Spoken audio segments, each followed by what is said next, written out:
Sa pagpasok ng bagong taon, patuloy pa rin ang iba't ibang security defense agencies at mga makabayang grupo sa paninindigan nito sa karapatan ng bansa sa West Philippine Sea o WPS. Ilan sa mga ahensyang nangunguna sa pagpapanatili ng batas at mga institusyon sa pag-giit ng soberanya ng bansa ay ang Philippine Coast Guard at Department of National Defense sa ilalim ng administrasyon ni Pangulong Ferdinand Marcos Jr. Kaysa rin ang Chairman Emeritus ng apat na civic organizations na si Dr. Jose Antonio Goytia sa patuloy na tumitindig sa teritoryo ng bansa. Nitong kamakailan ay may pagtatangkang aksyon muli ang China upang kontrolin ang naratibo sa karapatan ng Pilipinas sa Scarborough Shoal.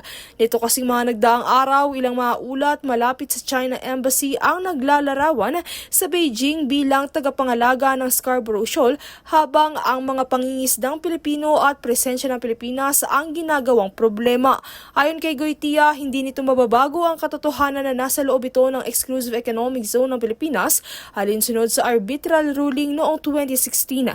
Giit niya na hindi maaaring ituring na dayuhan ng mga mangingisdang Pilipino sa sarili nilang karagatan dahil matagal na nila itong ginagamit sa kanilang kabuhayan. Dagdag pa niya, hindi maaaring ang kining ng China ang pangangalaga rito dahil Pilipinas ang may karapatan sa naturang teritoryo. Batay na rin sa mga ulat ng China na nanatiling maayos ang kondisyon ng bahura, kaya naman ipinagtibay ng grupo at pamahalaan na walang sapat na batayan ang mga paratang na ang Pilipinas umano ang sanhi ng pinsala.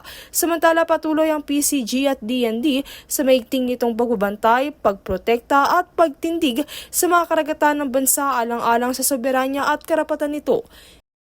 Princess Castro nag-uulat para sa Golden Nation Network.